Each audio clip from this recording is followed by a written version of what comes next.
In an era of prophets and kings, of nascent civilizations and vast empires, there was a man whose story defied the bounds of imagination. Solomon, son of the prophet David, was unlike any other monarch. From a young age, he exhibited intelligence and wisdom that exceeded human understanding. Scholars spoke of him with admiration, elders observed him with respect, and the youth aspired to emulate him. But there was something deeper, something that set him apart even from the great sages of his time. Solomon was graced by divine favor. It all began with a dream, a vision that transported him to a realm of infinite possibilities. In that vision, Solomon asked his Lord for something uncommon among the hearts of kings. He did not seek wealth or longevity but wisdom to judge with justice. His Lord, pleased with the purity of his request, granted him not only wisdom but also extraordinary gifts that no man before or after him would possess. From that moment on, his life became a testament to divine power and a demonstration of how a man can achieve greatness by serving something greater than himself. One morning, as the sun barely kissed the golden fields of the kingdom, two women arrived at the palace. Their desperate voices broke the calm of dawn, and their steps echoed through the marble halls as they were led to the throne room. The room, vast and adorned with intricate details, seemed to reflect the sunlight as if it were an earthly sky. There, at its center, Solomon awaited them, seated on his throne, whose elegance derived not from ostentation, but from the harmony of its design. The women presented themselves before him, each claiming to be the mother of a small child who cried in the arms of one of them. Their dispute was fierce, and both were determined to defend their cause to the end. The courtiers, accustomed to complex judgments, watched the scene with unease. This was no ordinary case. It was a test of Solomon's ability to unravel the truth. The prophet listened attentively, allowing both to present their arguments. His gaze showed neither impatience nor judgment, only deep concentration. Finally, he spoke with a calmness that filled the room. "Bring me a sword," he said. The command fell like thunder, leaving everyone silent.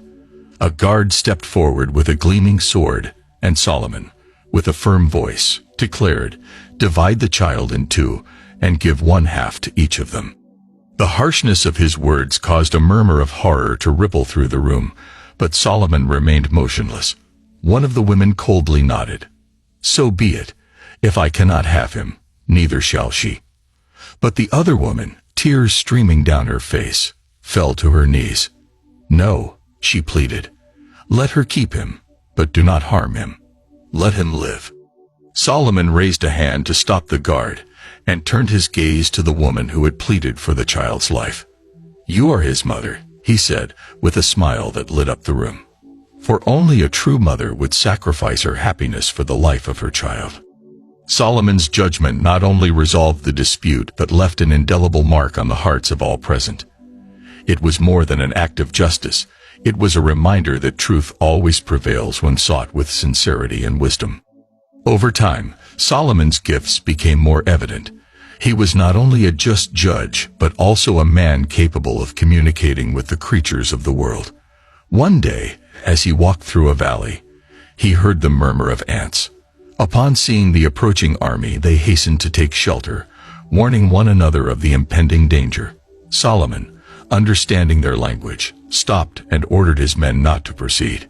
"Do not crush these small creatures in your march," he said, his voice filled with compassion. His ability to understand animals was not a mere gift. It was a sign of his connection to creation, a manifestation of his responsibility as a servant of God to protect and guide all that was under his dominion. But it was not only visible creatures that obeyed him. The jinn, beings of fire and wind, also submitted to his command. Some of them, endowed with incredible abilities, built palaces for Solomon that defied imagination, with glass ceilings and pillars that seemed to touch the sky. The jinn, though powerful, submitted to his authority, recognizing in him not only a king but a prophet chosen by the Creator. Solomon used these gifts not to glorify his own name but to fulfill his mission. He knew that every ability was a divine loan, and that he would one day have to account for them.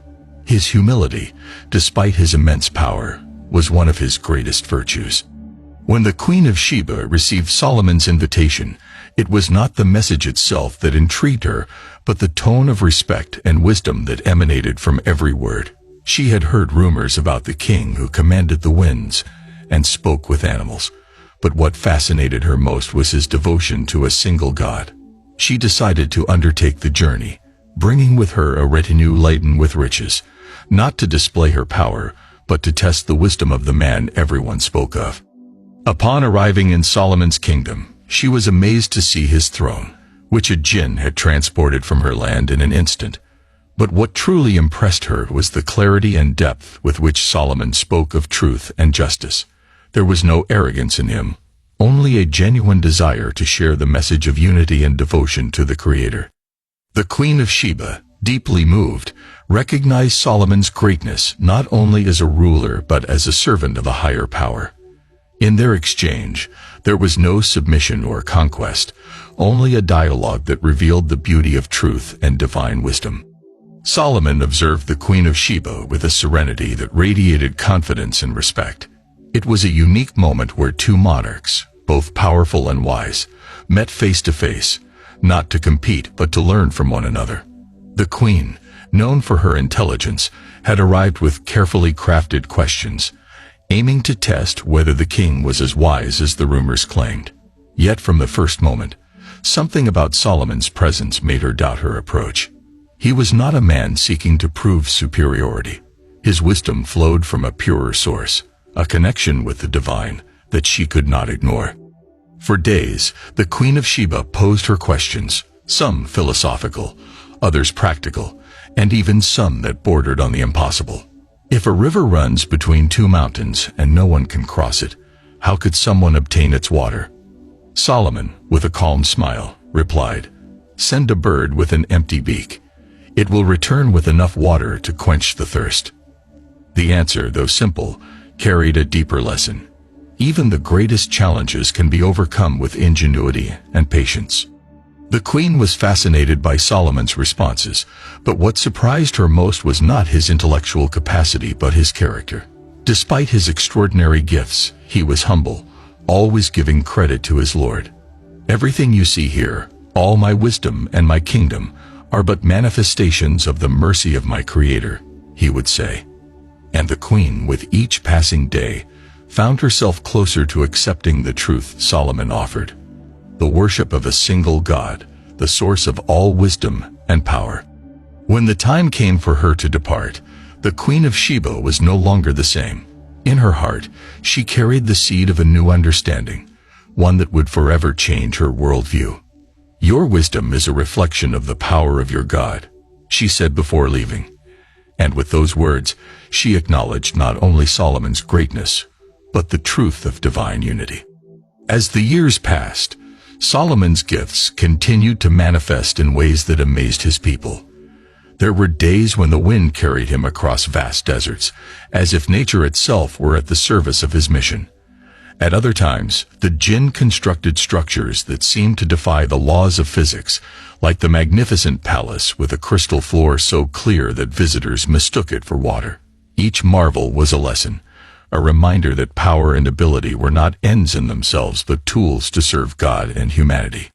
Yet Solomon was not exempt from trials.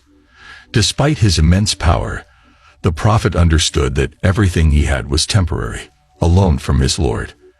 There were moments when the jinn, despite their obedience, attempted to use their strength to sow discord. Solomon, ever vigilant, relied on his wisdom to maintain balance, reminding them that his power did not come from them, but from his Creator. One of Solomon's greatest tests occurred when a particularly cunning jinn tried to challenge his authority. This being, known for its rebelliousness, refused to carry out a direct order, seeking to measure the extent of Solomon's power. The prophet, unperturbed, recited a verse from the book revealed to him, a passage that invoked the supremacy of God over all things. Instantly, the jinn fell to its knees, subdued by the force of the divine word. It was a reminder to all, including the jinn themselves, that true authority did not reside in Solomon, but in the one God he served. Over time, Solomon became a figure not only of power but of inspiration.